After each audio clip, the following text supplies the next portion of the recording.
Three. Let's start the meeting. Did you hear that, Brian? 6:43 PM. We're starting the meeting. Yep, sounds good. And you can see who's here, right? I can see you. I can see you, Karen. You don't have to turn to face me. It's all right. I didn't know you were gonna be on. First, we're supposed to go over the minutes of last month. Did everybody read them? You got them? I did have two questions. We need new equipment. We're gonna get new equipment. We're talking about creating a plan to purchase new equipment. Oh, We're in the planning phase. okay, because we did get a lot in the past few years, right? Cameras and stuff.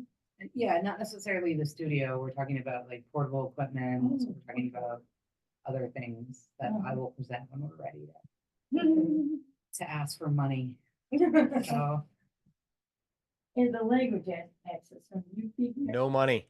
Post office. What? No money. No money. we call it the UP grant, and it's actually a grant that's funded through the Mass Cultural Council. Oh, It's universal participation, correct, Osa? Yes. Yes. oh, okay, great. So we are to use those funds for any type of accessibility, equality, Yeah. projects or initiatives that we. So, Great. We don't have any more questions about that. Anybody else? Should I make a motion to approve the minutes? Universal participation? Yes, that's what I have. Have enough of the people? You had your second? Oh, I used to. Oh. All in favor? Aye. Any opposed? Any abstention?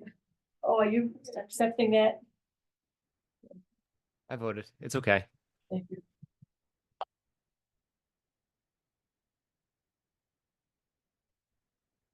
And then the president's. Change it to vice president's comment? Big thing? I changed it to vice president. Oh, my comment, I already made my comments. Yeah, do you have anything you want to say to the board at this time? Oh, no, it's nice to see everyone. Even you, Brian. I hope the family's better soon. So I made the time comment under new business or something like that, like starting the meeting later, is that where that would go? Yeah, anything like that, or anything that's not on the current agenda would fall under new business. Okay.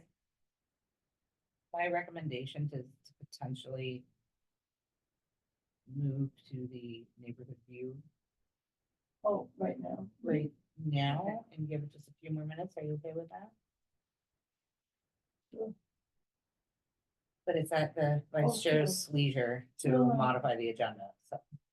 To neighborhood view, and because for also, she has something to say.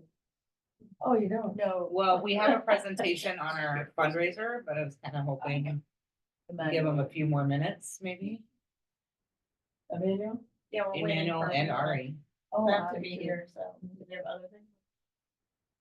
So I just wanted to note on the Neighborhood View Advisory Committee, as well as the conflict of interest statement that we need. Emmanuel and I have talked about it. I had hoped he would be here when we talked about this. We're asking, just like we had talked about before, having a board member as the chair of any subcommittee on the board, correct? So this would be a subcommittee off the board, and so we would need a chair member. A board member to chair it, but it would be a co-chair position with Andrew Rose as a co-chair. Correct? Well, for right now, it's for the subcommittee. I'm talking about the subcommittee of neighborhood view has to be established. Anne is more than willing to do the lift on the co-chairing of this, as she understands the requirements for the INN application. She has some community members in mind to help serve on this advisory subcommittee for neighborhood view, and has expressed an interest in having perhaps John or Karen volunteer to be the co-chair on this. I can do that. I mean, Oh, that's good. Should we- Is that for you? That was easy. She does not, she told me today, she does not anticipate this subcommittee having to meet more than once a quarter, honestly. Yeah. And it's really just keeping our bipartisan, in check, our neutrality, our quality, those kind of things, and making sure that we're offering fair and equitable citizen journalism program. So that's just a step that we have to provide, and I think it's a good idea. So that'll enable getting that fund, having this board. Well, we have a conditional, a provisional membership now with this organization. If we can get this Right. and the conflict and interest statement in place before, before August 30th, I believe it was, we could actually apply for, we would move into a full membership, and then we could start applying for assistance and grants and all of that stuff. Yeah. So which brings us to the conflict. Well, thank you. Yeah, I think you still need to like talk to Emmanuel about the subcommittee assignments, but if you're willing to take it on, that would be wonderful. Yeah. The other thing is the conflict of interest statement, and Emmanuel and I have had conversations in our meetings about this. And initially there was sort of a template produced that was very, very broad and not really about what UMA is as a community media center. I mean, our entire being is to provide tools and resources for the freedom of speech, right? And so Neighborhood View is no different. It's just another tool that we use to provide resources and opportunities to have your speech. But Neighborhood View is a journalism program, so we can't be doing, we choose not to do editorial pieces normally on an opinion or without getting to both sides of the piece. So I think it's important when we talk about the conflict of interest statement, it's what we're asking for is specifically for Neighborhood View. But the board as a whole should really have a conflict of interest statement and a reminder that when you put your UMA hat on, we don't have an opinion, right? We welcome everybody. And so I think it's important to put that in writing. And I think it's important for the Neighborhood View aspect of it to work closely with Anne to understand what exactly the INN is asking us for, how clear we have to be, what they're asking us to address. And maybe that's a subtext of our conflict of interest statement as a whole. I think this needs some work. I think it needs some understanding, but my biggest point is, and this is what I spoke with Emmanuel about, is we have to be very, very clear and concise with our community and with those who look upon us from the outside to understand that we take no sides. Like, we come to the table, we work as a diverse group, and we try to serve our community to our best of our ability, but our number one priority is to provide a place and tools to have your voice heard, regardless of what your But does that mean, because I could see a world, and I don't know what's required, like if I make a donation to such and such candidate, like as an UMA board member, should I disclose that? Or is there a place for that? Because I could see like, yes, we all If you try did not it- to be biased, but at the same time, like, should the public know this is where so-and-so gave money to, and like, they can, I don't know, at least feel like transparent on it. Right, so that's an Iman and an Ari question, probably more than me, I'm not really sure. I've never really kind of run up into this sort of things. I will share with you, I feel like the Malden community is a very close-knit community, and they really understand what's going on with their community members. And there are questions sometimes about our board members and what they're doing out in their personal. Sure. And Like, are you running and serving on the board? Are you a candidate? I mean, I think those are basic Yeah. ones, but I do think like, even if I'm not running and I'm giving $50 to Ari, like, the public should know that. Like, why not? I don't know, or at least it's something Well, we're. what I wanted to say is your personal life and what you're doing personally and what your personal beliefs are separate from what you do as an UMA board.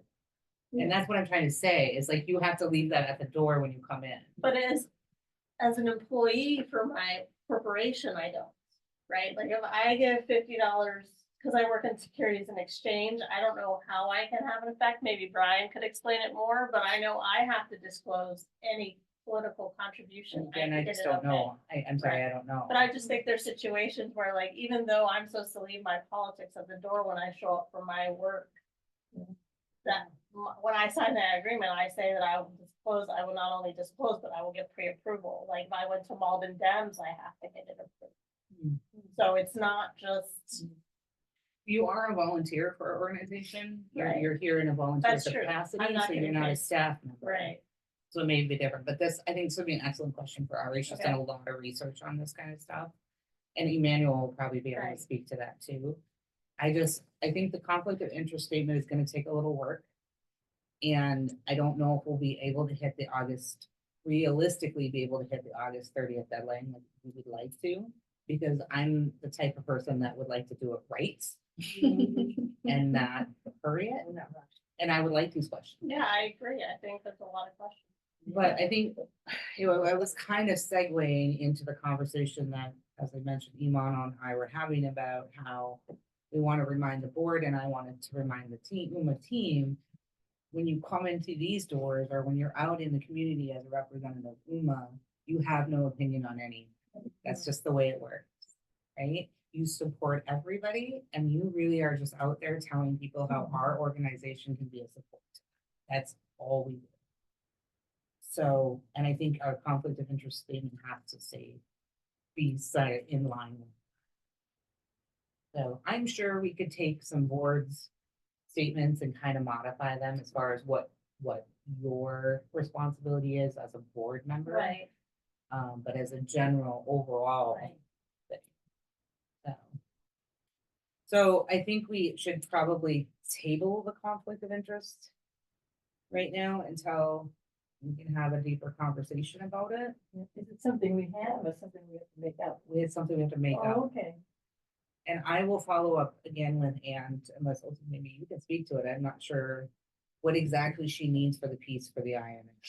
Oh, you mean the conflict of interest? Mhm. I don't know exactly. I think it's just a written policy. I think it's just a written policy. Yeah, but I don't know Yeah. the I don't know the parameters specifics either. of what it should look like. And I think we had that somewhere, so again, Emmanuel probably, he was the original point of contact when Anne asked for it, so. Tina, Yes, sir. so if I'm looking at the calendar right, we need to have that conflict of interest policy completed and implemented prior to August 30th, which is according to the document you sent out. So can we get a draft of that document potentially for voting on by the next board meeting? Because that'd be July, and that would give you enough time for us to vote, to discuss, make any changes if we had to, and then get it done prior to August. Actually, a correction, the board is not meeting in July. So do we need an emergency meeting? So that was a conversation that Emmanuel and I were having, because we were also talking about the RFP, which we'll get into as well. There may come a case that we might have to call a special meeting in July. Or we might do the work and then the conflict of interest policy can actually be done, both actually can be done with a written vote, so you can do it via email. As long as we're having a conversation and allowing time for questions. So I think I would leave that to the board president to make the decision. But he was open to calling a special meeting if need be. But it also hinges on this RFP, That's a separate thing, but that does need to be voted on too. Can we move on to the date of the annual meeting? Did Emmanuel say when he was gonna be here? He said he was gonna leave at 6:30. He's He's gonna be here, right? How about we do this? Let's go ahead and let Osa do her presentation. Okay. Um, Just came up again. So, yeah, go ahead. Are you gonna give background on it, what we're actually doing first? Is that part of this? Yeah, Okay. yeah. My brain is foggy, sorry. I've been here a while. Let's see. So I can speak to Brian as well. Hi, Brian. So thank you for your time. I'm here just to share a bit about the Moroccan fundraiser. And for those who were part of the board last year, you may have remembered that we did have an initial attempt to do this fundraiser, but we didn't launch it in time to get enough interest. Yeah. And it's a little more complicated than just a simple fundraiser. So I think I heard. So basically. The computer.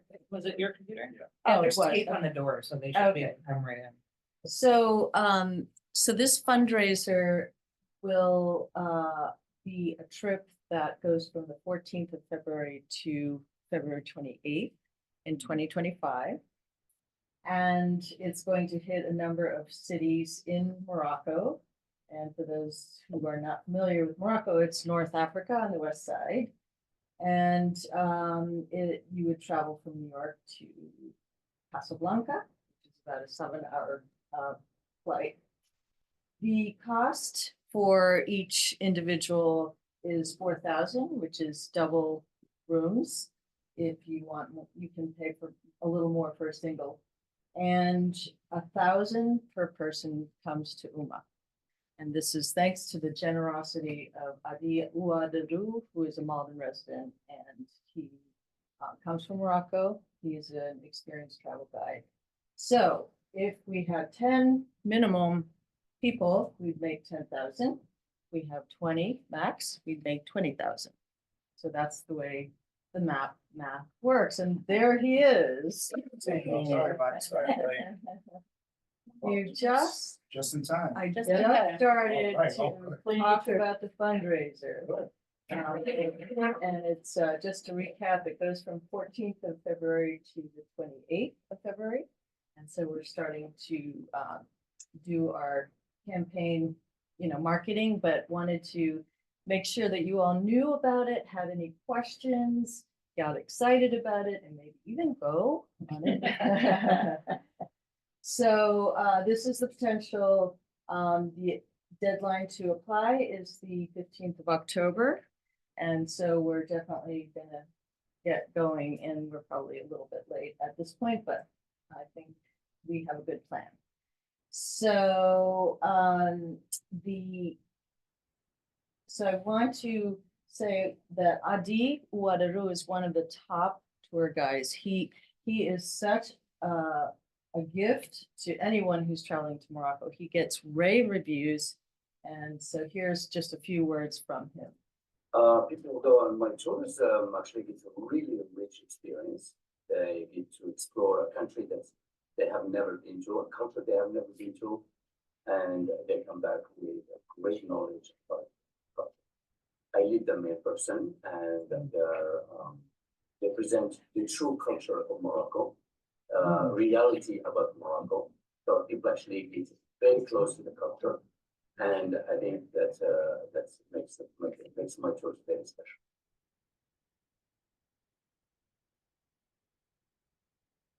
Included in that is, there's a whole slew of cultural experiences, food. You stay in private homes or these fancy kind of bed and breakfasts. Everything is top quality.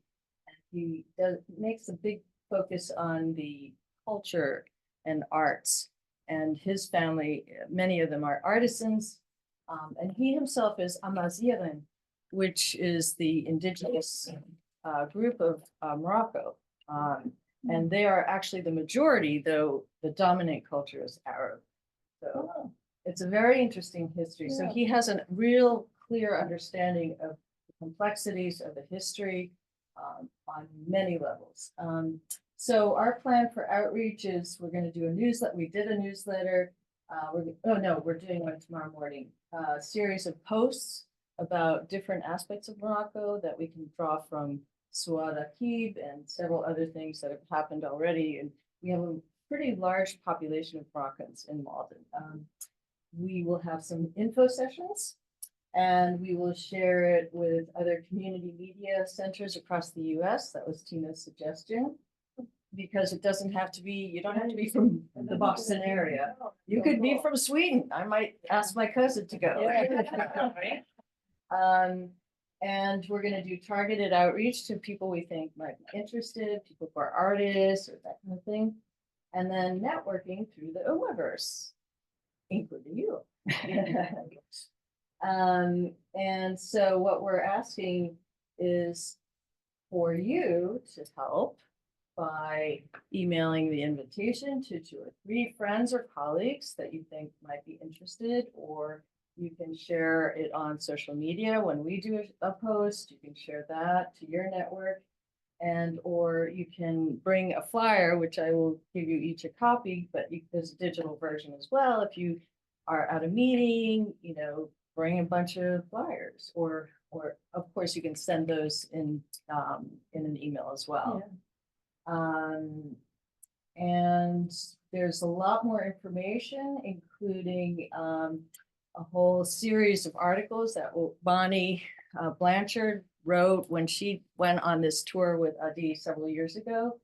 And there's also, you can download the itinerary, which gives details of the actual, calendar of the trip and where you're going to be visiting, how you'll be traveling, and other tips for, traveling to Morocco.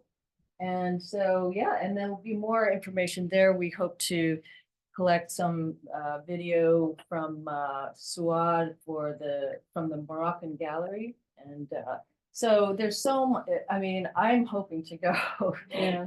Fingers crossed if I could afford it. But anyway, so that's just the gist, and I welcome any questions that you might have. Go ahead, Tina. I wondered if you might speak into the origination of this idea of the fundraiser for us, because we do have some new members. Sure, that do yeah. not know where this came That's a from. good question.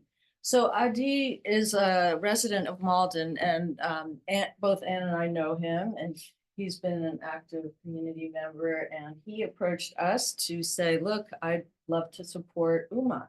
And I think this could be a really great idea to bring, people to Morocco to show them the culture.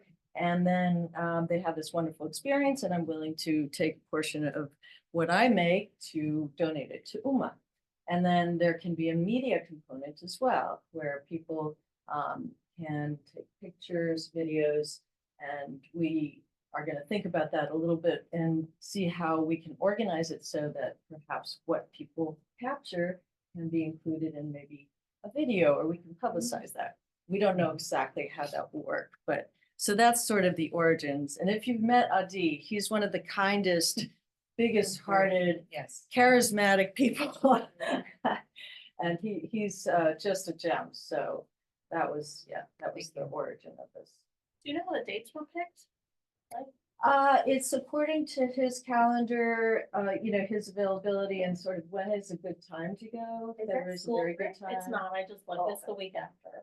Oh, I see. I was just So- looking and Yeah, not that how I'm was gonna it? go, and I don't think, forgive me, I mean, I know I'm supposed to leave my, UMA, but in terms of a public school parent, it's not like a lot of public school parents, or any parents have a lot of money when you have kids to go. on Yeah. that. So- So I'm not sure That's different I'm than not leaving your sure politics. that, Yeah. that, yeah, that you would garner more participation by doing it at school break. So that's. Yeah, my- no, that's a so- good thought for future. I mean, this may be, it's sort of an experiment. Right. So it could become something that is done on a regular basis. So we did have an original one for June of this year, right? That's So right. we were late in promoting it, so. We have that, I don't think it's honestly gonna be that hard to find 20 spots to do this with the plan that we have. And so if we have to add more people, we could potentially look at adding an additional tour. He has been open to that. Yeah. I mean, he does the tours all the time. So Yes. he's in high demand. So one could, if there's maybe there's a strong interest from. Maybe, school I don't parent. think there is, but. No, but I You never understand. know. No, they're the practicality. Right, so- yeah.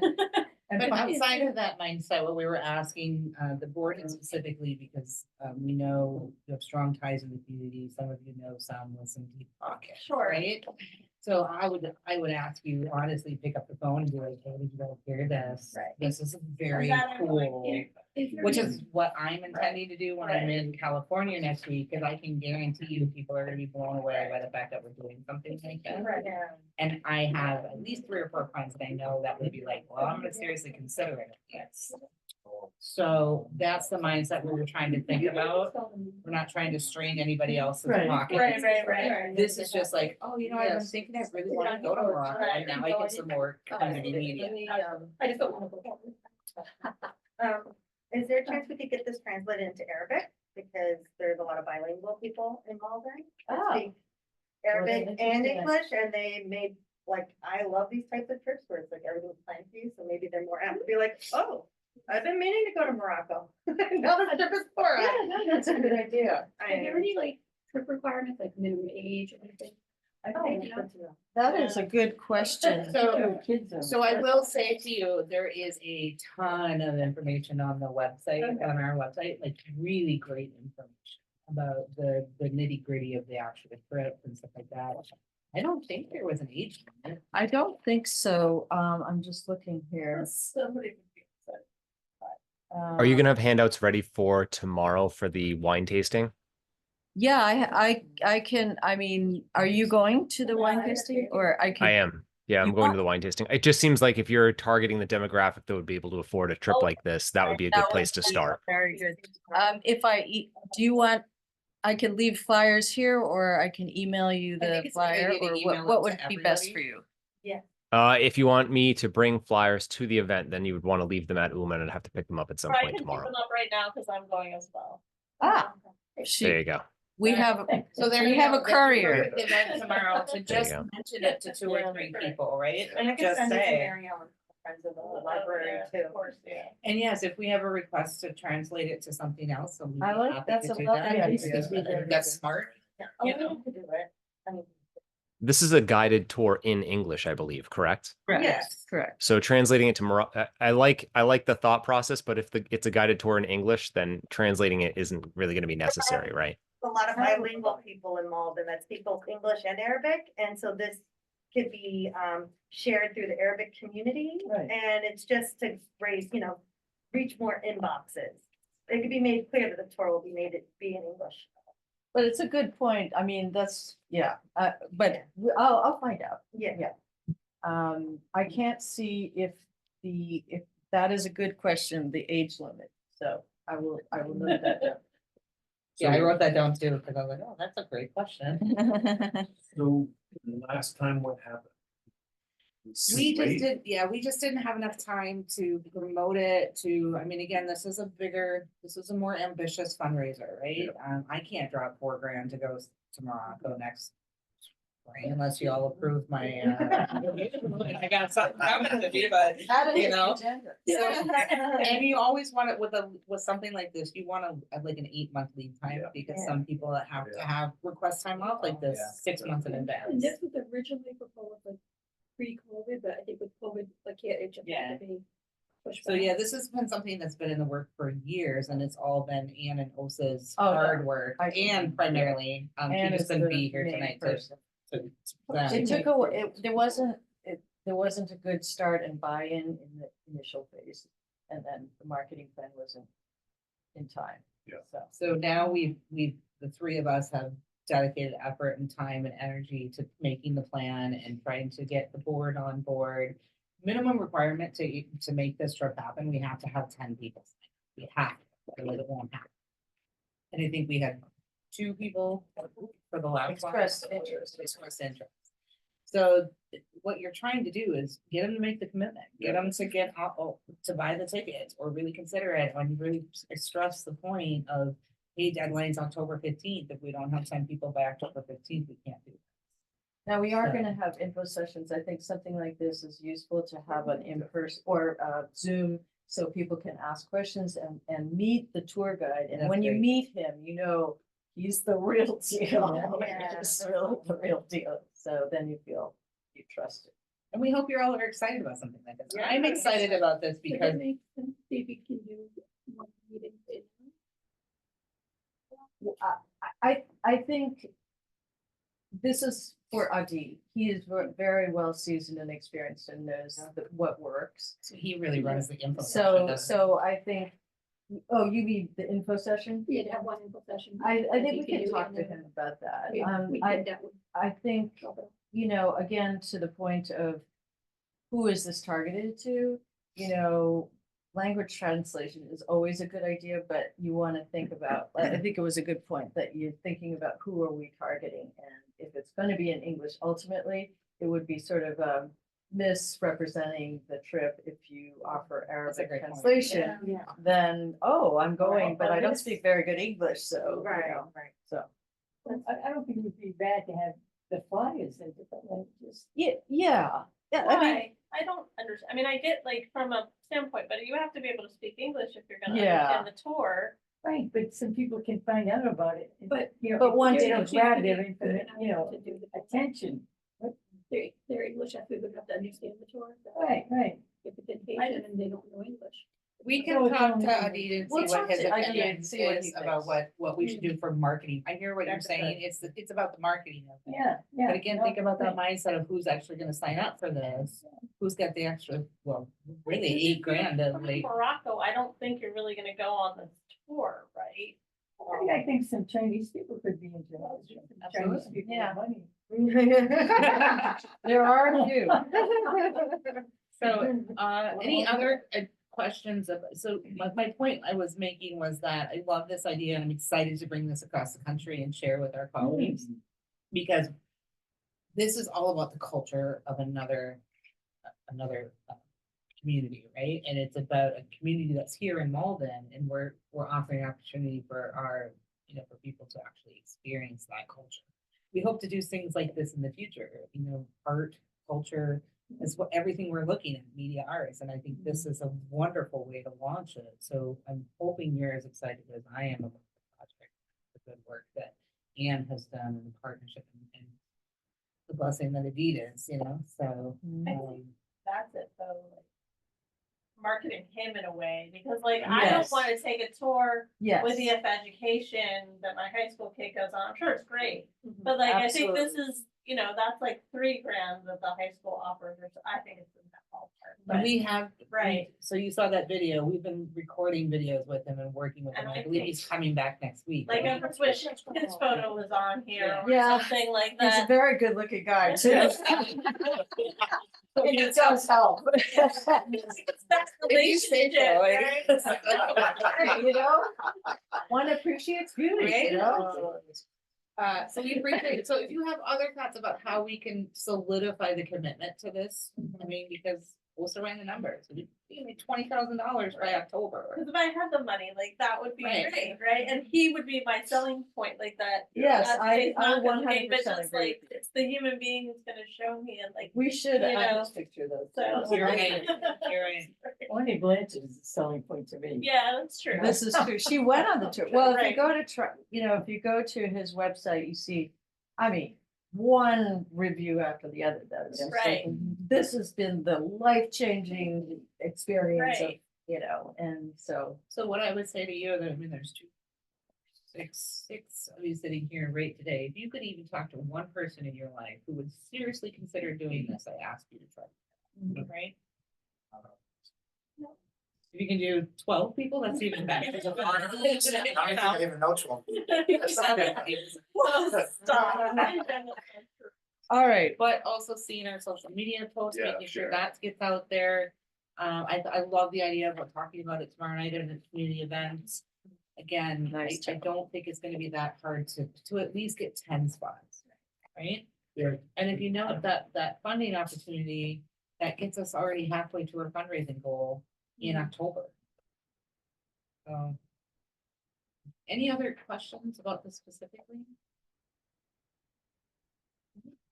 Oh, one other question. So with the tour, I think it said you provide your own way there. Yes, Correct. so it does Okay, not just- include airfare. Okay. Or approximate on that? I think it's from, was it New York? Well, New York. you just have to get to where? you get to New York. Okay. So the New York to Casablanca is Casablanca, included yes. in the. That's Okay, right. that's Oh, so it's just That New York is- they have to get to. No, no, no, no, No, no. it's the entire airfare. No, right? the airfare you have to cover. So just somehow you gotta get to Casablanca. Correct. Ah, okay. Yes. Parachute. Yeah. Well,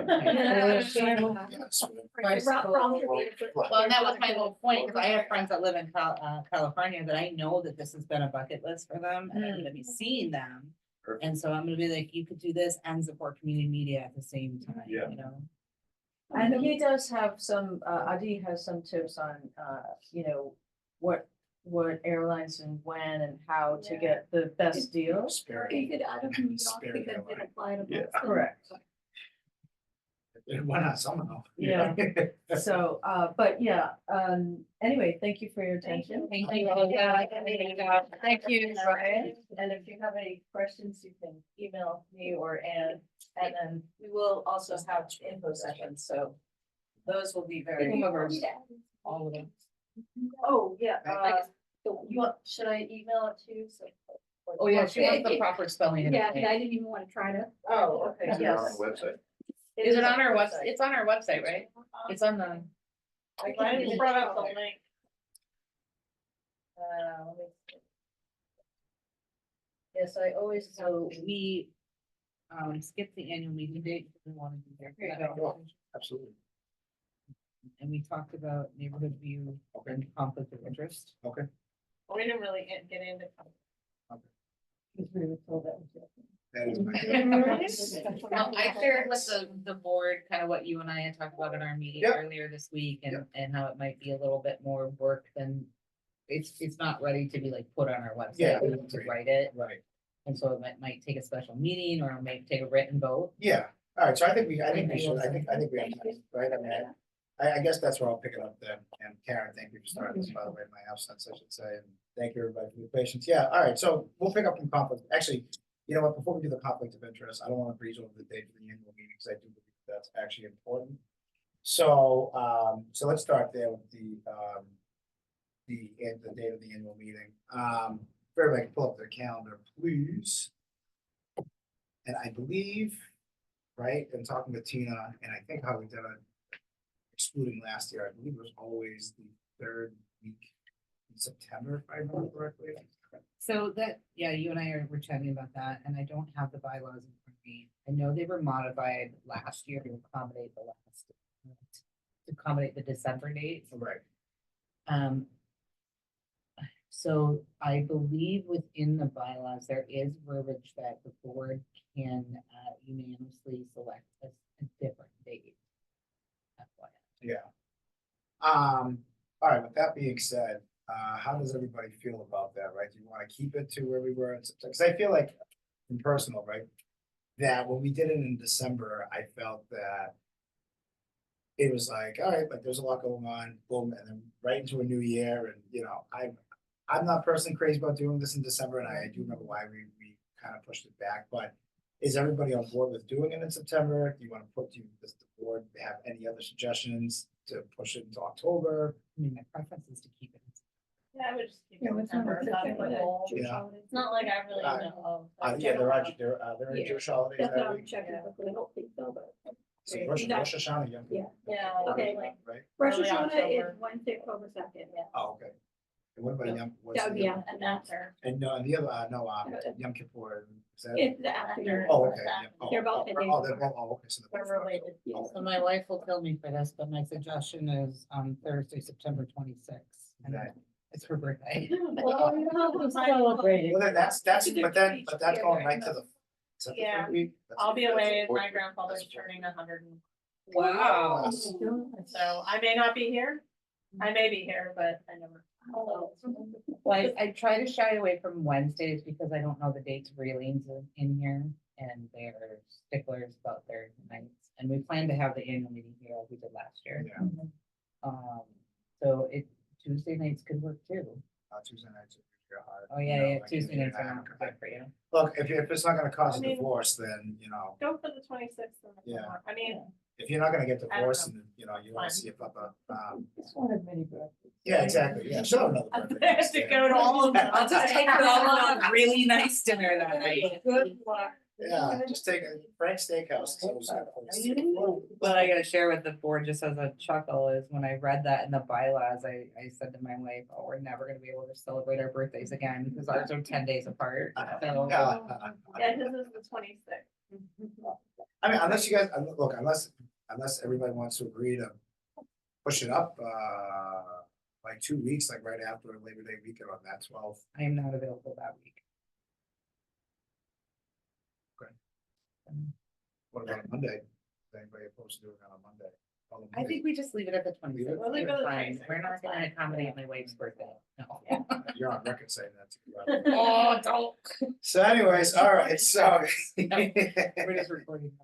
All right, so we'll do that and the time, normal meeting time, right? We'll start at 6:30, or do you guys wanna make it 6? Well, that's what we were discussing. Saying that, because I'm not, like, I've been late to meetings and you're late, the 7 o'clock works better for people, like, I don't know what's in our bylaws, but time wise, like, I don't know how Brian feels, but it's, That Thursday, so so just in general, No, I'm no, no, I'm talking saying- about. that Thursday, I should, having prior conflicts, I would not, but 7 o'clock is fine, I mean, I don't think. We do 7, then we go right to 8:30, right, do an hour and a half, I mean, I don't think that's unreasonable. And I don't pay for parking, like, so I park at 6, There you did go. the quarters in until 7, Actually, that's actually a right? good point too. You know, I do feel like people head out and stuff like that, but sometimes And the we meeting, close at 7 technically too, so we won't have to worry about people. but if there's any conflict, like, obviously, I don't have an issue, but if people are coming late, and I've been late myself, because I'm trying to find parking. So why don't we set it for 7, 7, Well, I think we're talking about two different things now, just so you know. yes. I'm talking about in general. Ian is talking about Oh, the meeting in general. Oh, If you wanna leave at 6:30, that's fine. I mean, what does everybody else, how does everybody else feel? For the annual meeting, No, maybe no, no, people for- getting out of work to get it set. I mean, if we Either want- or. If we wanna go, if we wanna go to 7 from here on out, then we can push it back by half an hour. Right? I have no feelings about the time. I can do 6:30 or 7, but 7 o'clock. Let's just do 7 o'clock and be done with it. So any other discussion? But the hope is that that'll allow people to be here on time. Right, that's- Yes, I have one more thing. Can somebody move the camera slightly so I can see Jonathan's beautiful face? He's missing you. Do you want me to just stay here? I love it. Oh, so much better. So are we going Thanks. to 7 o'clock even with the annual meeting, or do we want to try to start the annual meeting a little bit early so it's not late? It's like, Leave it at 7, doors open at 6:30. Let people wander in. I'm so smart. I was gonna say, you can do it earlier, but that's fine. We're open at 6:30, meeting starts up at 7, and we're out by 8:30. There you go. Right? So I want to remind the board that the annual meeting is really the meeting that the board is to get their annual requirements done for things. So I think it's, we have membership seats that we might have to open up for. I think there will be memberships. Should open up. So Karen had hers last year, yours re-upped, right? Yes. So you're good for 2 years. And you're a membership. Yeah, Your my- seat, I'm- I don't know where. I thought I would have to, annual. Oh, we're in that? appointed seats are Ross, very. yeah, stack. Sorry, I had the third year, I think we're both before. Yeah, so you do term out on an appointed seat, so I think we have to establish that. And I just want to remind the board, if we do have to promote for membership seats, we need to know sooner rather than later, so we can promote and get people to actually. Well, and this is where this is gonna have to get kicked over to the nominating committee and also the development committee, which is, oh, I didn't realize I was co-chair of this thing. That's fine. I think that was your presidency. I don't know. Pre-presidency. No, it's not, no. Oh, it was, but no, I'm here, so, which is fine, right? I mean, but this should actually go between both the nominating and also the development and event committee. And so I do wonder if we'll have to probably be wise to call a joint committee meeting. And yeah, we should start working on that. And I will advise, the annual meeting last year was really well received. Members and the public really enjoyed the space, the length of the program, that kind of thing. So I don't think we break it if it's working, right? And so I don't think it needs to be a huge lift. The one thing that I have been in conversation with Felicia, who's co-chair of the development committee, is that it is Neighborhood View's 10-year anniversary this year. So we thought maybe we could theme the annual meeting kind of around Yes. that. We don't know what that looks like, Mhm. but, you know, and the fact that we got the INN membership and it's a big deal and, you know, I don't know what that means. So adding some sort of entertainment value to the evening, but not doing a full Ron Cox production either, you know, so I think that INN. So What is that, international network? international nonprofit news. Yeah. Any Okay, so I further have a discussion date. On this one? So September 26th. All right. We're gonna move on now to the conflict of interest, and this is something that what Tina was just saying prior to what we were just talking about with the annual. I'm just gonna save you a little bit of time. I went into detail. Oh, you already did. Oh, Yeah. perfect. Okay, good. So the, oh, yeah. Get the notes. Yep. And I, you know what, I am gonna be the better one, because I do wanna reiterate, as we are, as we kick up political campaigns, right? Whether it be on the state, whether it be on the national level, next year will be municipal level as well. Other events that are going on around the city as well too. I do wanna please give a friendly reminder to everybody that when you are manning UMA, when you are representing UMA, and I had this conversation with Tina, it's so easy, especially when we see friends of ours to like be like, oh yeah, by the way, who are you supporting in the upcoming state rep race? And you're like, oh, I'm supporting so-and-so. Remember, we are all supposed to be votes. All right, so, And Eden had a great question, and maybe you want to present that one again. So It's I up guess to I you. have a question. I know as a board member, I'm just a volunteer. I get that. And I get that I come in here, I'm supposed to be pretty neutral. But like, I don't know if UMA would ever, because I do think people question UMA and they question everything, as they should. But I make donations to political candidates. Would that ever be disclosed or ever needed to be disclosed? I mean, I'm fine with it. Like, I don't care, but you know, when you're, that's why I said when you're representing UMA, meaning like when you're at an UMA event, Right. like that's different. On your own time. right, okay. That's what I, you can I go- mean, I have to do it for work, even though I'm on their Ah, time. listen, you can listen, you can go donate to DonaldTrump.com.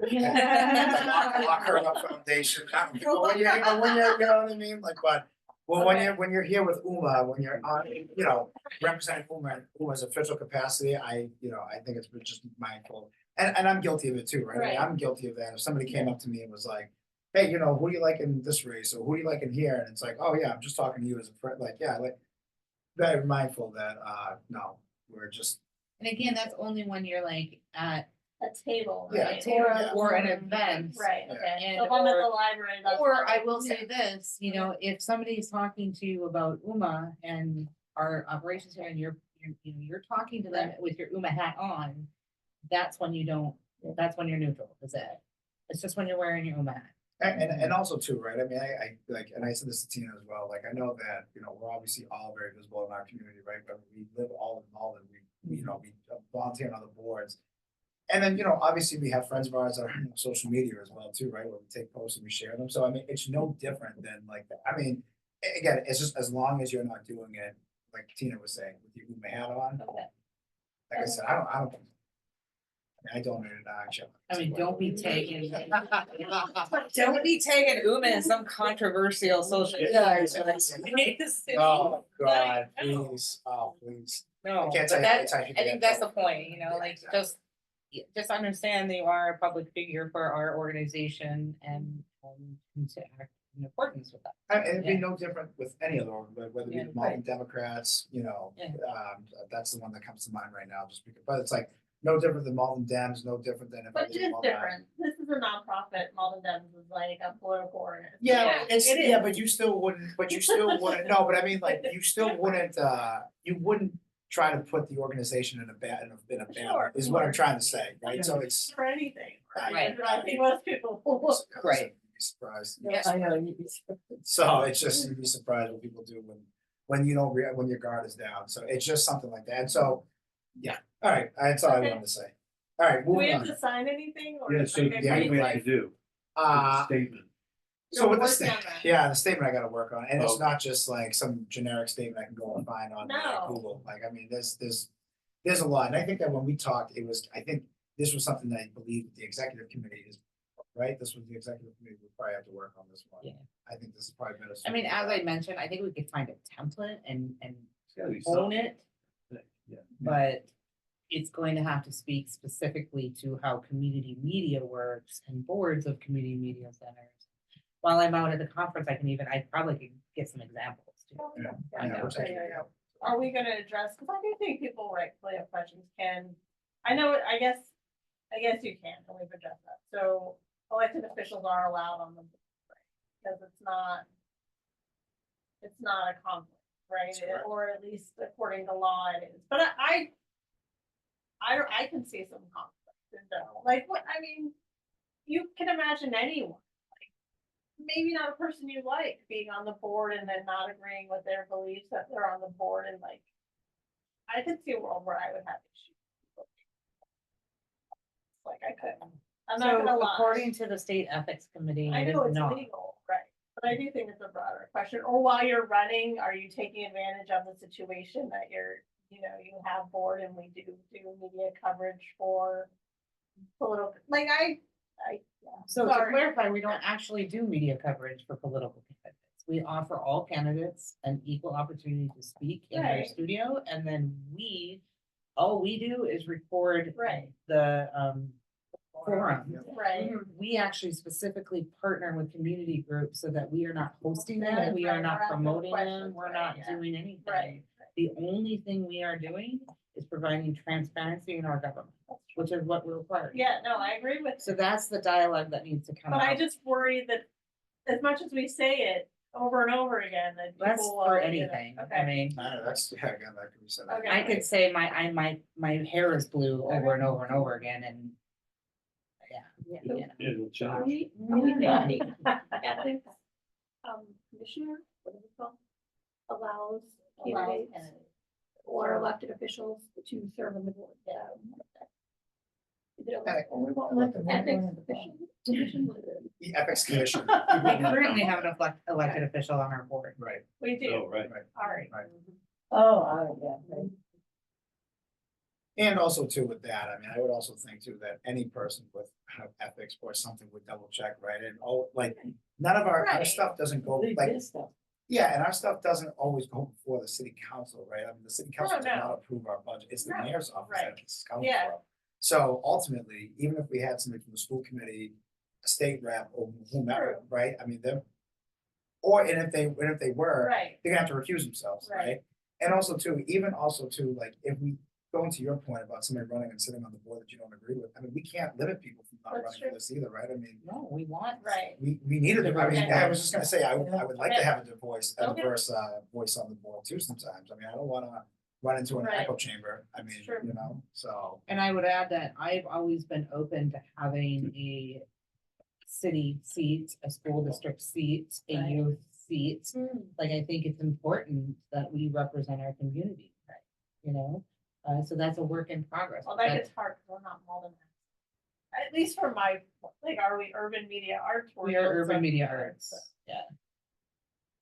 When we serve the community in Malden. We do, and technically other, so we Yeah. would then have to offer Melrose seed and which isn't a bad idea, but I'm So just there- saying. Get to that point. we're talking about a different thing. We're talking about a different thing. Yes, we offer our services to a wide range Right. of our surroundings. Right, But we have a specific, hopefully, third-party agreement with specifically the city of Okay. Malden. That's a different situation. Where we provide services to the city of Malden and the city's school district. okay, So that's different. right. We don't Wish I provide services to Beverly. We Right. don't provide services to Melrose. They Right. have their own services and agreements. But we do provide opportunities for residents from Lynn to come in and use our facilities. You know, we're trying to open up our doors because I just found out yesterday at Juneteenth that Lynn, Beverly, Peabody, none of them have a podcast suite. And so they were super interested to come down and become a $70 a year member just to use our podcast suite. So, right? Mhm. We're offering things to community and creating digital equity and education beyond our borders, and I think that's really important. I think that just encompasses our urban media arts. So. And we should have a Lindsay to Beverly's, like in some ways, right? No, If we're absolutely thinking- not. So, Okay. I'm, it's totally different. So we're talking about residents. Right, I'm not, UMA doesn't serve Beverly, doesn't serve, like, the but you're city. hoping they come down because they're I'm not talking about offered the city. anything, I'm talking about the city. right? We don't offer the city of Beverly, we don't offer the city of Melrose Right. any services. We offer their residents the Right. opportunity to use our facility and resources. Okay, But we don't cover Melrose City Hall. No, we meetings. We don't, so that's what I'm Right. talking about. okay, Specifically, we cover Malden City Hall meetings Meetings. and school districts. So Okay. I do believe they have a. okay, And we will have a third party agreement with them as our primary funder. They absolutely should have a voice, at least to understand what we're doing, right? right, That's my point. Okay. That make sense? yeah, I just don't love her name, I'll be honest. That's okay. I hope you will eventually. I love our name. It's part of the reason I'm here. I think it's a fantastic opportunity for us to expand our organization. I think it's gonna do us a lot of good things and provide a lot of goodwill in the future. But I find it. Maybe it's the right thing, but Like urban media arts. yeah. Because we are representing Malden city government when we Sure. drop the Malden name, so I find that confusing. That's but why I we think bring it's it fair. up. We still have Malden Access Television. Right. But we don't tend to use it, I mean. You teachers do on up our front. channel. Okay, yeah. It's just not our brand Right. anymore. It is a program underneath our brand. All right, I like it. All right. Okay, you didn't talk about the feasibility study, No, did we you? haven't talked about anything else. Okay, I will kick that over to you for the feasibility study. Everybody read those amazing proposals, right? I did. I read them. Did you really, Brian, or you being? I really did. Yeah. What'd you think? I'm curious. I think that they're both very talented. Both of the organizations would do a great job. One of them was very clearly much more polished than the other, but I hesitate to let that bias my opinion on the two. Okay, that's a great way to kick off this dialogue. Did anyone else read them? Oh, I didn't know I got them. They're in the, Was that you read them? they're in the If, minute. if you look in the minute, Last night. the email, there's also the link to Tina's updates, and within Tina's updates, there was a link. Didn't see that. I did it, so I wanted to see if you were reading my updates. I got caught. Yeah. They're Oh, both very Yeah, detailed.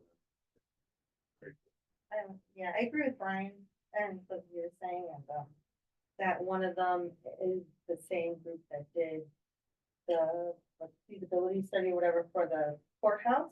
Yeah.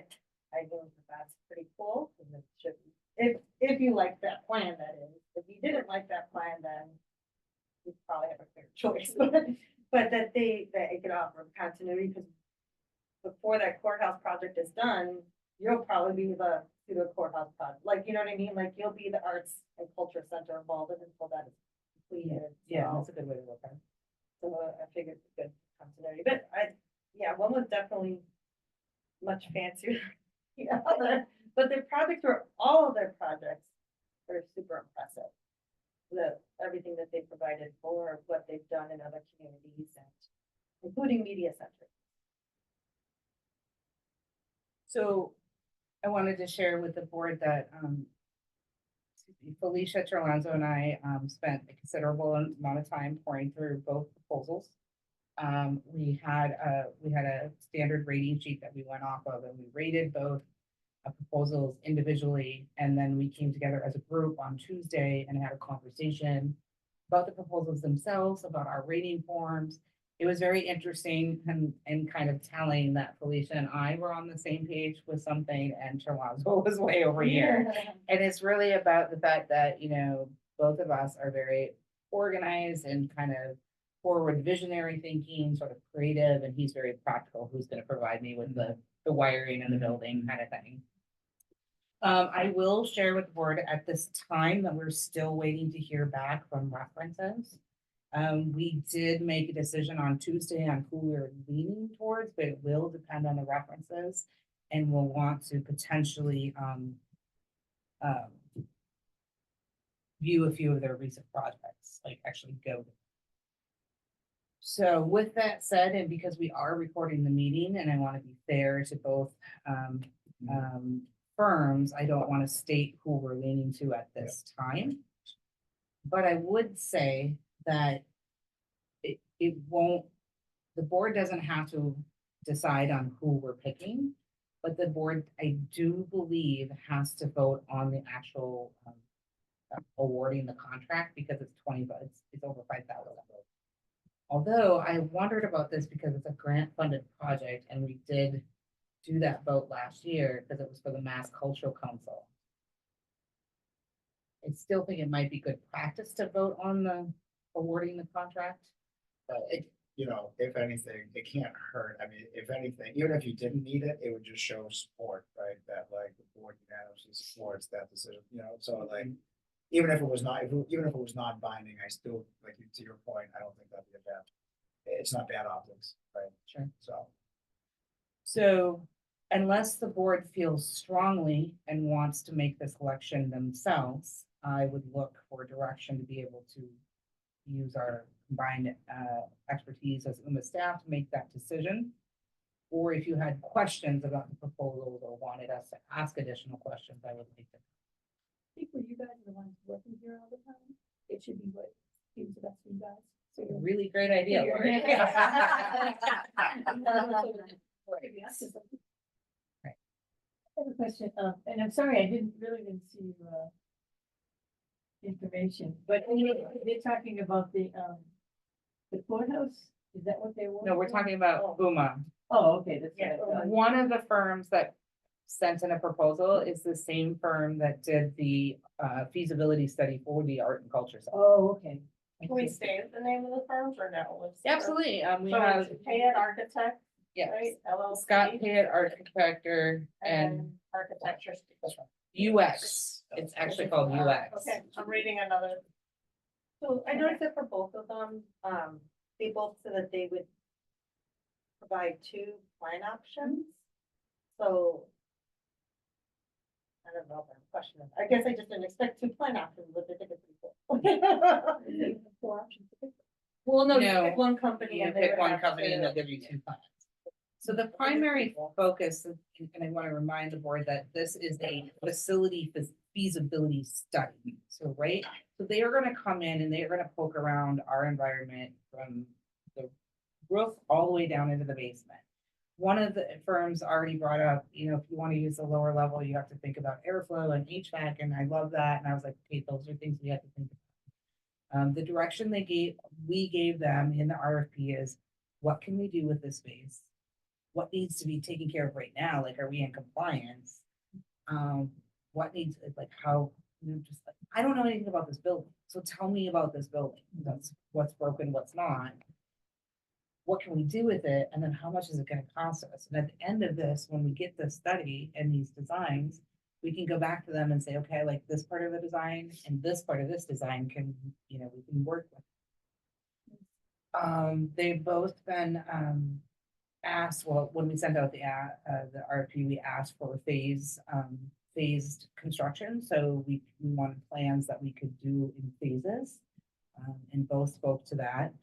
And, yeah, so it's really about the mentality of, yes, this place is paid off, but how much money do we have to dump into this place before we get it to where we want it to be to do the things we want to do in the future?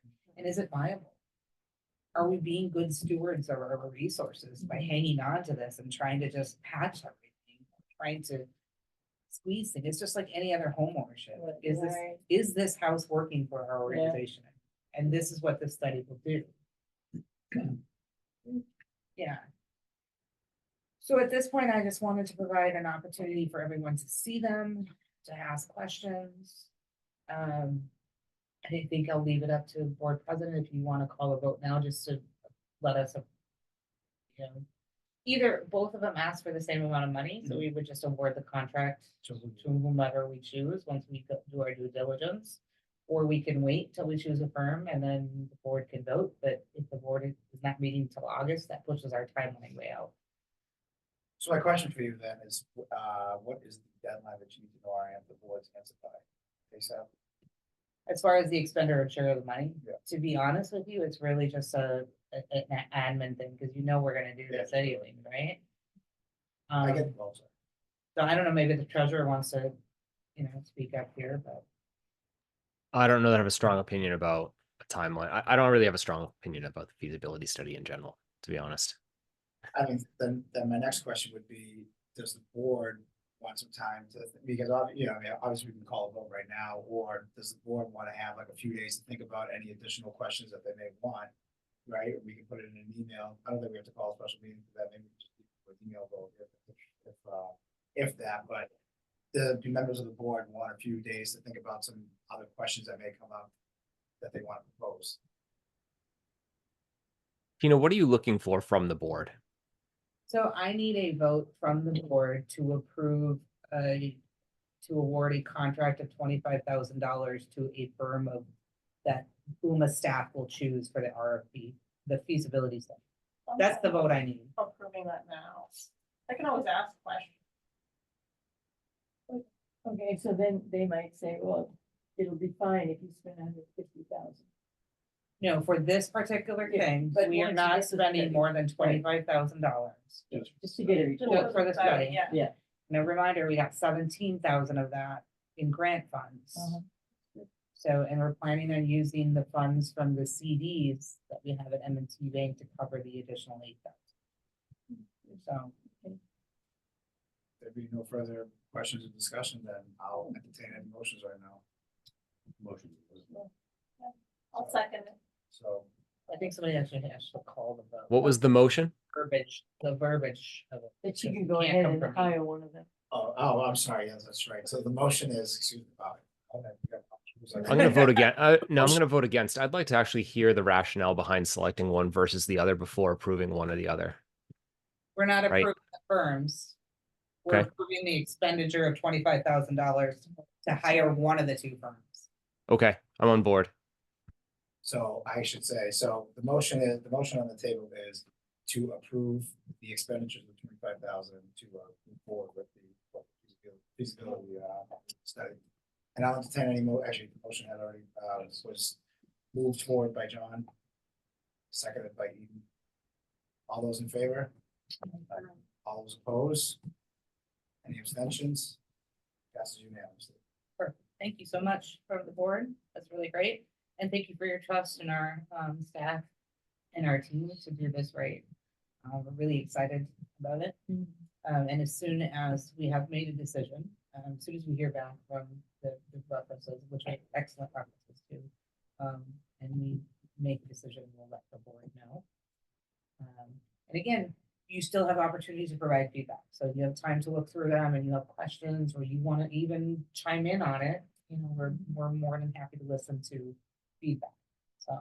We could also, there'll be designs, right? And we can have Yeah. feedback then. Yeah. Right, well, this is just, if we say we're gonna choose this company and you had a strong feeling about another company, you feel free to ask, Right. well, why didn't you look at this or whatever, that's okay. So Are these companies going to be doing a formal presentation of any kind to you and be like, oh, here's our, here's. Yeah, so what I'm gonna do is once it's all finished, I'm gonna arrange for them to come to our board meeting and present it to the board. I was just gonna ask that to both of you, sitting on that. A short one, Brian, I promise. After selecting the company or before After we're going the to, entire study is done. gotcha. Before you decide what you can actually do it. After Yeah, you we decide- won't actually be doing anything. We're gathering data right now. My only question is, each of those plans that they laid out for you had two designs. And you talked about maybe there's one thing in this design and there's something in this other design. Is that part, I didn't read into that they would combine to make a They would- final. Yeah, they will work with us to say, okay, which one of these two do you like? And at the Okay. end, if they say, I think they're still gonna give us two designs. like, so there's a couple iterations. Right. So we're hoping to be able to award the contract by mid-July. So, before we go into the ED report, can I take a break and maybe you can jump into the finance report or something? Sure, absolutely. We'll take this out of the, well, actually, we'll take it out of order, but We've already been doing that while you're out. that's like later rule. Anyways, all right, well, since you guys already did it, and I'm pretty sure I saw a motion to move this out of order. We'll go with the finance report, and I'll kick that over to you, Brian. Sure. So I think the ED report actually had a really good summary of where we are versus our financials, the goals. And I think, let's see if it'll actually let me do this. Poof, sharing. I love it. So I don't know how many of you looked at these numbers. I was going to show you the actual numbers that I used, but I thought this was a really good illustration of what I wanted to point out this month. I know I've said that financials are looking better than they ever have before last month when we met, largely because of a reduction in spending that was the result of staff reductions, right? That doesn't mean that we are in amazing shape. It means that we're in better shape. We are still not on target for any of our annual fundraising or income. We still have a lot of money that's in accounts receivable that we don't actually have in our bank, right? Money that we're supposed to receive that we don't actually have yet. And we're not on goal in things like sponsorships, fundraising, workshops. We're behind in pretty much all of them. Now, I know our fiscal year isn't over quite yet, but I doubt very much we're going to hit 100% in any of them. So my number one concern going forward is, of course, the same one that I've been saying for the last 2 years is driving revenue. We're behind in terms of revenue generation for UMA to become a self-sustaining organization, both from a grant writing perspective and from a ongoing revenue perspective for workshops, fundraising, and all the other fun stuff we want to do. I know the feasibility study has been important. I know that the facility development has been important, but I'm going to continue to say that I don't think there's enough focus on performing those things for the community that's going to drive revenue to the organization. And we're still overly reliant in a way that makes me concerned on money from the cable companies where we have no control. So that's kind of where I am right now. Beyond that, we are okay. More money's coming in because of the improving relationship with the city and the money flowing through on a more regular basis. I went to the M&T Bank and we got the CDs are now able to be used for the feasibility study. So there's a little more cash coming in for that, which is nice. That was kind of a big deal to get all those signed and get over there and go through all the documents. It was a lot of fun, wasn't it? Oh, oh my God. I don't think I've signed so many forms in my life before. That was to give us signing authority for the bank accounts for UMA. So myself, Tina, Manuel, we all have the ability to sign for UMA now. So The only, just so out there. yeah, and if anybody needs to be added or removed, they need to go and sign their life away as well. But otherwise, yeah, that's really, I'm not going to bore you with a lot of the nuances. It really is at a high level. We need to start generating additional revenue for the organization. I also, one thing I did want to point out was that if we look at spending levels for marketing, the marketing line item, I think, is very low relative to what should be being spent on a growing organization. And if we're looking at UMA as almost an entrepreneurial enterprise, where we're trying to grow revenue for new product lines or business lines or whatever you want to call them, we're very much underspending from a marketing standpoint and getting out to the community and doing community events and all that kind of stuff. When you look at the budget and you look at the line items, that's the one that, and I know I'm the frugal guy that says don't spend money, but marketing is the only place to spend money that in theory generates revenue. So I think that's an item to revisit at a future date. 100%, I 100% agree with that. I know of successful community media centers that pay a quarter of their budgets for marketing related. What are some examples of that marketing that would be beneficial? Of course, we have to have things that are going to make us money to market first, right? So right. I will share with you, when I came on, our marketing budget was like 0, and I bumped it, I think last year I had it at 8,000. This year I bumped it, or I brought it down to 4 because we didn't spend nearly that. But my intention is to increase it by a minimum of 2,000 a year, as we move forward. To your question of what we would spend that on, I mean, generally, honestly, our website would be considered marketing. We spend money on marketing for social media boosts, print materials. My goal is to eventually have a very interactive marketing booth, with things that we can hand out. It's a variety of things. I just purchased us a tent for outdoor activities.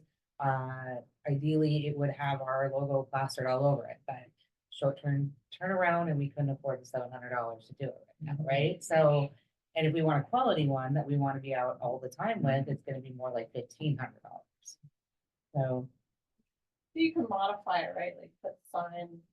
yeah, we can do Hang things. signs on Actually, it. I'm looking, it's just a regular tent, and I'm looking Right. at ordering the sidewalls to see if CRG can actually add our logo to them.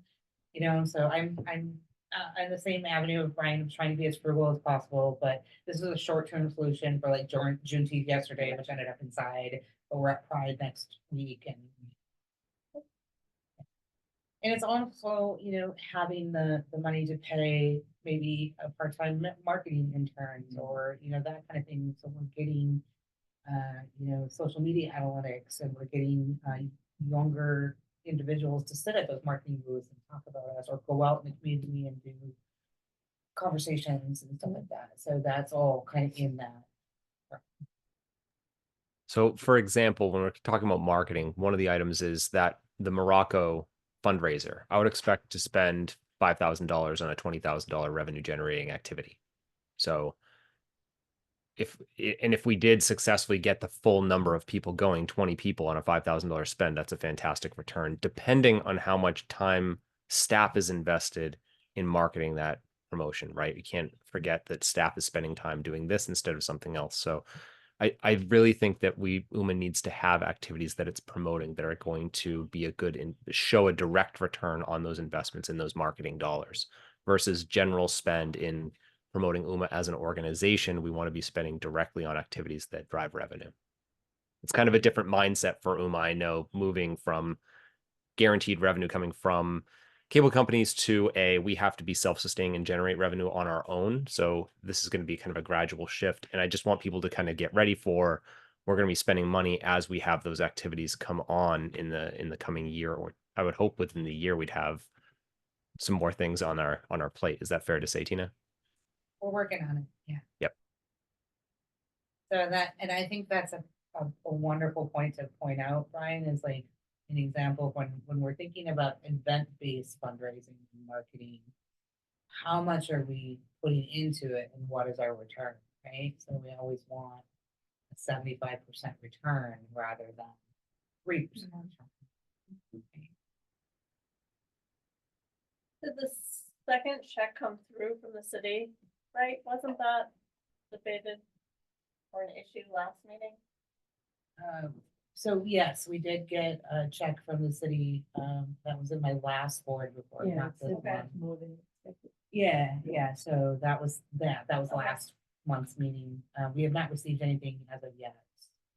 And I don't anticipate receiving another operating check until August. But the contract signed, what, I mean, I thought, It's not signed. okay, that's where, right, that we approved that they could have a board member or something. We're waiting still. I Okay, have been in conversation with our lawyer about getting the contract signed. But Okay. I'll be gone for 2 weeks now. okay. Wasn't something else hinging on that being signed, or we must have, We were kind of giving them a breather because the budget of the city Okay. budget. right? That was But as soon as that was approved, I was emailing Rob, our lawyer, good. like, hey, do you want to talk to Ron?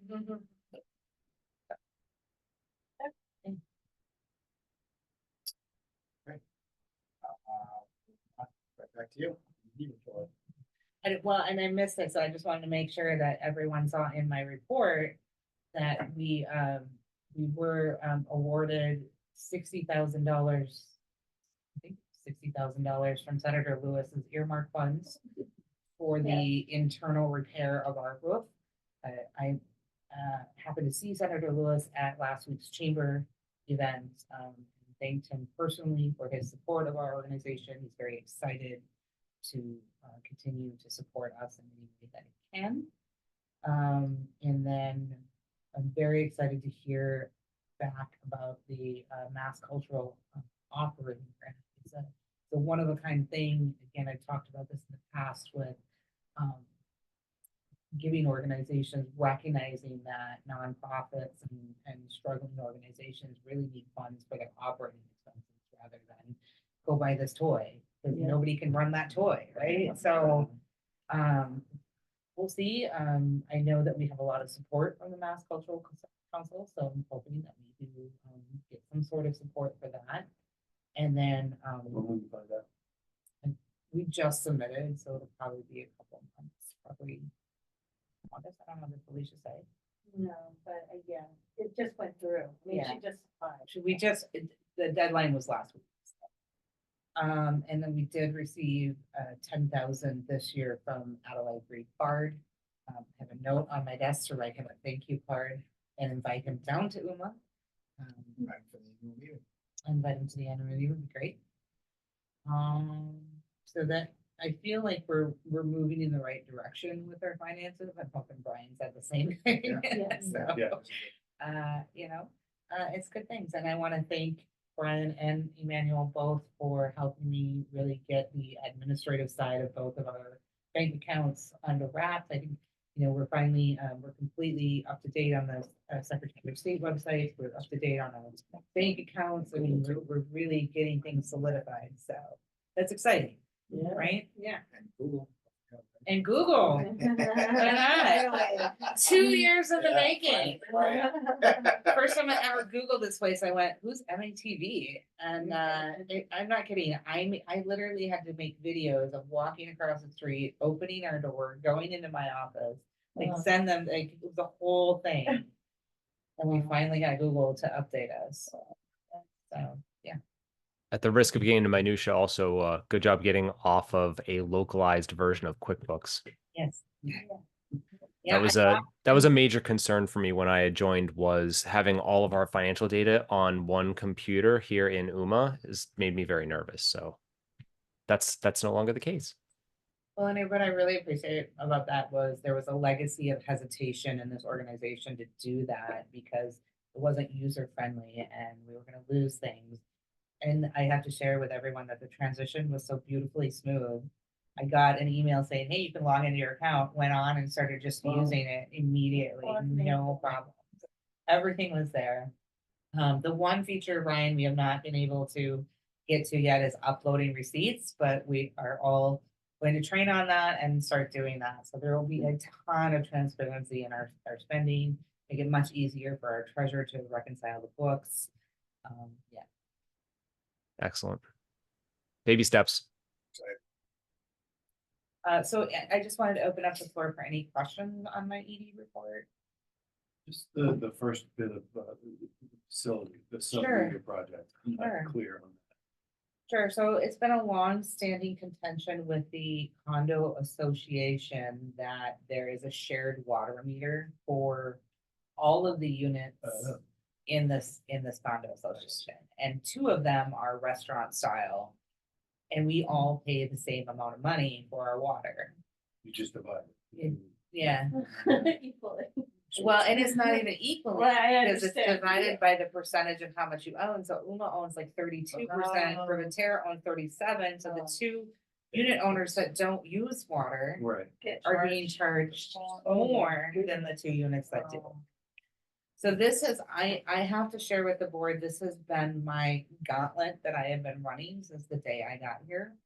This is the final turn in the gauntlet, is getting this done. I'm so excited to get it done. So what's gonna happen is there's one line that's running. We have our own water meter, but one of our lines runs off of the shared meter. They're gonna move that line into our meter and we'll be completely. And then they're gonna run additional water lines and put in sub meters that will be housed in our basement. but will go to each individual unit, and then the property management company will then charge the unit owners for their water above and beyond what their condo fee is. We were having a $13,000 deficit in our budget because of the water bills for the condo association. So by eliminating, making the condo owners or users pay their own water, we actually have a $6,000 surplus. Thank you, that's what I was looking for. So I actually managed to get this done and get the vote, and it's moving forward.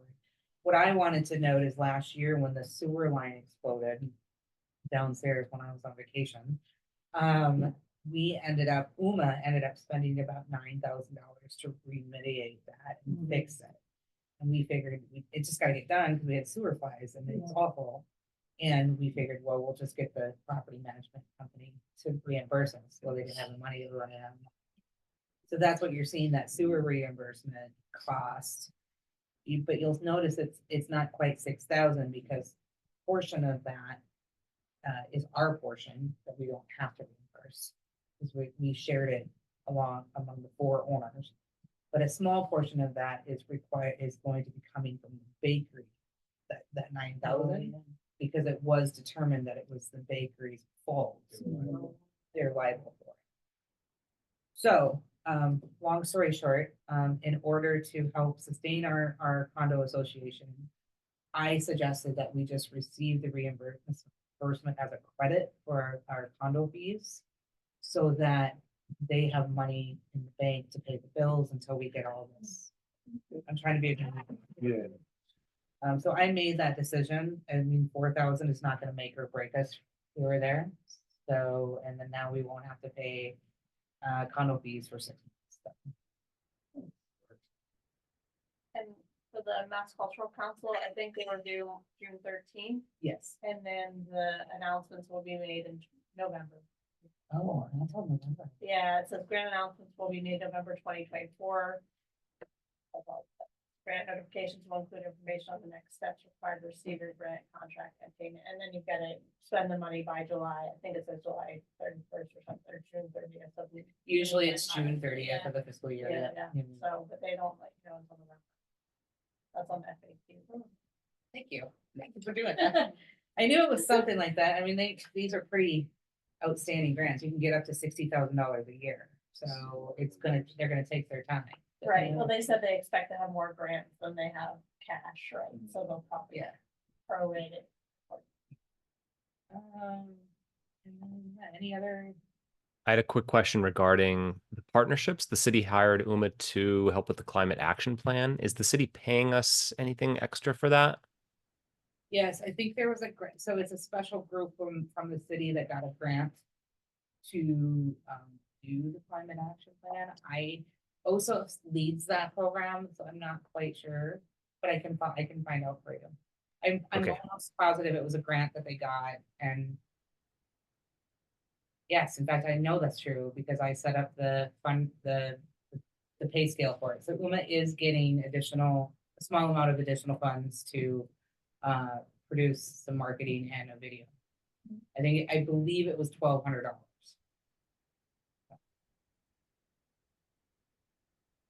Is it your belief that that would be sufficient to cover the time spent by UMA staff and resources used for that project if you had to do it on your own? Not if we had to do it on our own, no. Okay. But we're not doing it on our own, so we have a partnership with the city to do this, so. I know. Just gentle pushes for me on an ongoing basis. That's all. I'll be in push. So, what else? What else we have questions about? We do have the art salon next Wednesday, this coming Wednesday night. I highly encourage you to come by. It's gonna be one of the coolest things we've ever done here at UMA. My ask to OSA and Anne was to make sure there was a hands-on element to this. Since we're talking about AI and AI is scary for some, I wanted to make sure that we as an organization were offering opportunities to make it less scary. So it's really going to be an awesome night. If you have an opportunity to come by and help and stand at the desk for a little bit to direct traffic, I know they have that need. And I know that we have some additional volunteer opportunities. We have a strong need at Pride next week to help out at the table, especially since myself and Felicia will be in California at the conference. What else was there? Controversy, but that's, Yeah, no, and I had already talked to Karen about, so is anyone here available to I'm gonna ask right now, the art salon, is anyone able to help that's next Wednesday? the this coming 25th? Wednesday, It is 6 at- to 8, I think. Yes. Should be. Yeah, it's right Yeah, here in the definitely. report. Yep, Okay. 6 to 8 p.m. I wrote your whole name, Lori Ardai is gonna be there. Thank God. I might, I'm tentative, I have a hearing that Okay. day, so I'm tentative though. All right, thank you, and, Pride, is anyone able to help work the table at Pride? That is gonna be at Corder Lee on the 29th Saturday. What Saturday is that? It's, I think it begins at 11, but I'm not sure, I'm gonna look it up right now, I don't know. I think it's a damn thing to do. Okay, I might be able to. Depends. And it's really, the ask is really for, a half hour. Come sit and talk to people about, what you're involved in. Or just say, I'm super proud to be here. I always say that, Yeah. I'm super proud to be here, right, and I just stare at people as I do. it's 12 to 4. 12 to 4, okay. Okay, so is anyone available? I might be, could you put me down for maybe since I'm less likely to do the art salon? I know, that's our, that's both of our problems. Are you doing the senior table? Yeah. Yeah, you're always doing the senior table. Come do ours. I'm saying maybe I'll go back and get more. Then she comes to the library table. But you will be at the event, is what you're saying, okay. And then we definitely want to mark September 26th on our calendars to be available and here. The last thing I wanted to check is I think the directive we were given as staff is to make sure to email the board at the BOD email. So we as staff don't try not to email you personally. It's supposed to go to the BOD. So there, you are receiving a lot of information in there, and if you're not, I've been forwarding stuff. oh, okay. I'll say like going forward. But there was Okay. one weird email, I just don't think. Show you. Yeah, I don't know how to access the BOD. Remember I was telling you the other day, Yeah, that's we the first time I've heard of this. Oh. I told you how to do it. Did you? Okay, I believe you. Laura. I'll tell you again. Yes, thank you.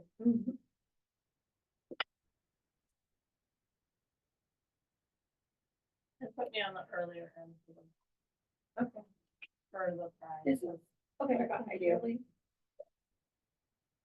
Oh, I didn't think, it might have been a weird. yeah. So that one Spam. I did, but there was. Something. Oh, you know what? I know exactly. You could just delete that. That was an accident. Or maybe. But I forwarded something I think. Yeah. Looking good. Okay. People don't check these. The one thing I'm hoping, the board and I can work together on, in the coming months is more, sort of admin stuff, like where we fill it, just checking off boxes, doing the subcommittees, making sure we're working on the bylaws, figuring out the annual meeting. And I just want to put out there that I'm completely available to do that work with you and we can work together to do that. And that way it's just, we're checking the stuff off, like I'm trying to think in that mindset of like I said, the Secretary of State website, our bank stuff. I'm trying to get everything in line so our lives become a lot more. easy. I'm trying. I'm really learning. I always thought I was kind of a creative visionary person, but I'm really learning that I'm an administrator. So, yeah. Which isn't necessarily a bad thing. No. Yeah. So if you do have additional questions about my report, please feel free to reach out. Felicia and I are I highly encourage you to check out the links to the Open Access TV in San Jose. This is an organization I was following very closely before my move here. I actually, to be honest, applied for their education position alongside this position. I've worked with Chad for years. I'm really excited to see his vision come to life. And I think it could potentially be a very viable option for our organization moving forward. So, yeah, it's gonna be a good thing. That's why we're going. So.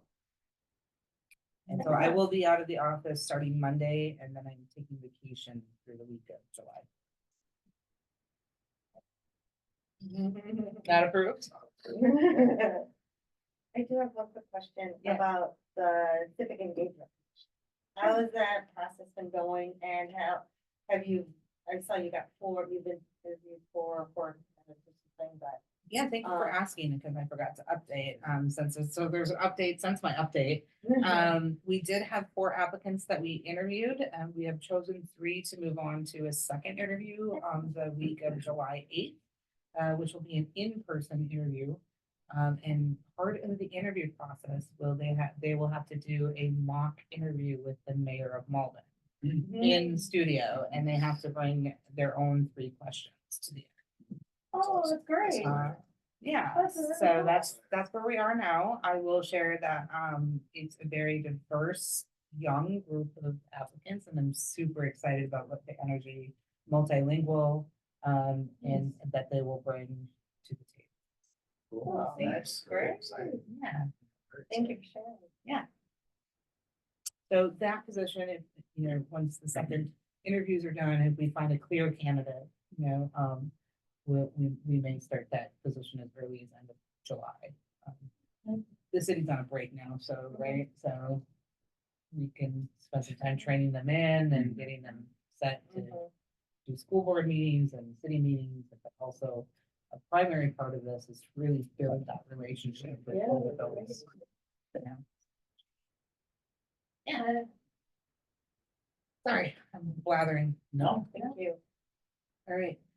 And those were the posts I saw. I saw the feasibility study post and then I saw the civic engagement. Were there any other recent posts that? Not have yet. come I am up? currently working on a media, what do I call them? Media arts specialist on-call position. Okay, Those will be 1099 employees that we contract with to assist us out at community events, or to help with editing or productions and stuff like that. And I have budgeted for next fiscal year a line item to pay those positions. They're called media art specialists, but we're gonna use them as needed basis. And then I'll start working on the education coordinator. Get there. have you set up any meetings or has anyone coordinated anything? I know he hasn't started yet, our new superintendent. I mean, I know. I'm hoping to do something in August. Okay, yeah, his first day July. I should, just for the good of the board too, I should mention that I will be starting my treatment July 8th, and we'll be going for 4 weeks. So, Okay. thanks. It's on the recording, I was gonna so say it's recorded. I'm just saying treatment. No, I'll share that with you. All right, do you need me for anything else? I don't believe so at this point. Do we have a next meeting scheduled? The next meeting will be scheduled in August. Okay. However, though, I will follow the chair if I should say, the intent is to try to give everybody at least the month of July off, right? I mean, every other organization I've been in usually does that, so. But I do reserve the right to call a special meeting if needed, and I will call one in July if I have to, so that is just FYI, but. The intent is to meet next would be August the 3rd Thursday, right, Okay. of August. Which will bring us to. No, let me pull up my See a calendar. calendar. The. Yeah, because the first is the It's a the Thursday, yeah, so, yeah, August 15th. We were gonna do 10 o'clock. You're gonna do something Okay. starting that. Everybody come with your best hand. Good summer stories. But again, like I said, I do reserve the right to call a special meeting if we need it. Also too, I also do encourage that subcommittee chair people, please meet with your teams. You missed it. John has Oh, volunteered. I just read that in the meeting. So I should say thank you for that, by the way, Yes, John. amazing. I'm gonna volunteer you, but. You're gonna what? volunteer you. volunteer. Sorry, you're too good at what you do. Do you want me to be? Should I be here for a subcommittee, old business, new business? If you want to, yeah, Yeah, we're not yeah. discussing anything that you shouldn't be hearing. I mean, are there any subcommittee updates at this time? No, because I haven't met. If I Yeah, need I don't to. think there's any meetings. Old business, that's why I put any old business that we haven't resolved, but I mean, I know. Lizette, sorry, I'm awful with thinking. Has asked for volunteers, like in terms of the board helping out, or the times yet, because I know Saturday is off the table. I'll be unemployed in the end of July, but maybe I'll have a position then, but if I don't, like, are there? It's times really that just it's- about your flexibility Okay. and, if But you guys it's- let me know, then Okay. it's about having something ready for you when you arrive, so that Okay. we're not scrambling to Right. find something.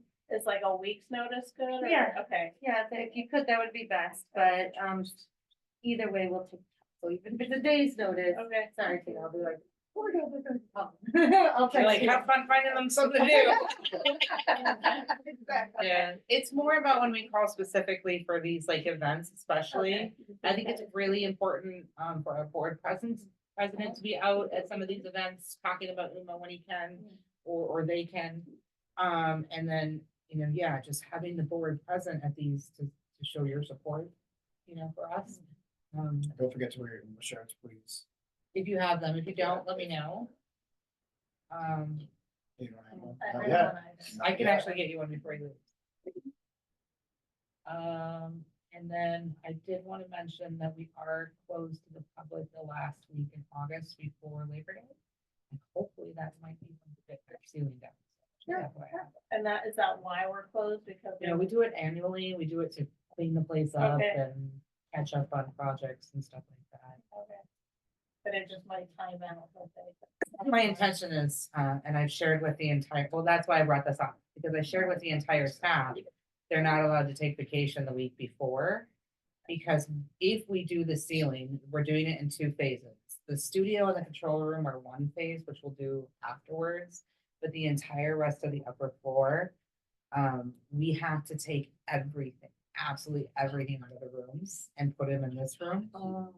And so everyone is gonna be hauling. I might actually hire some movers to help with some of the bigger pieces. So if anyone's interested in helping move boxes and stuff, like my whole office has to get cleaned out, everything has. to But get it's cleaned out. last week of August, right? So this would be like the Friday before the last week of August. Okay, so it's not Labor Day weekend per se. No, It's no. the weekend before, because my son will, he'll be over. he's I'll not- do a call for Right, yeah. volunteers too, so He's gonna.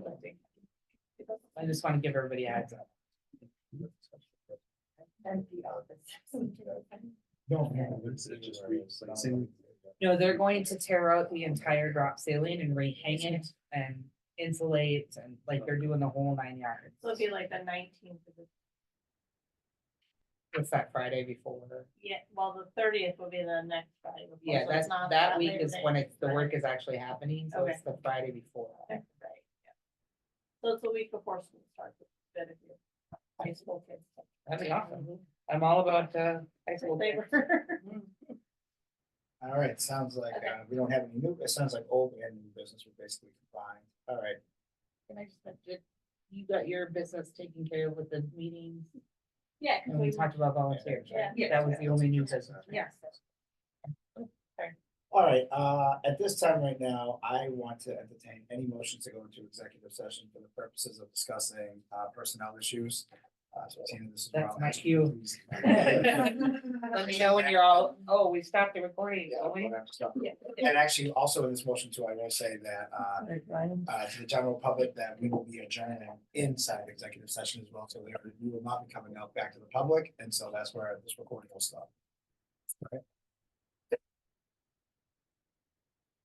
And I will entertain any motions right now to go into executive session. I'll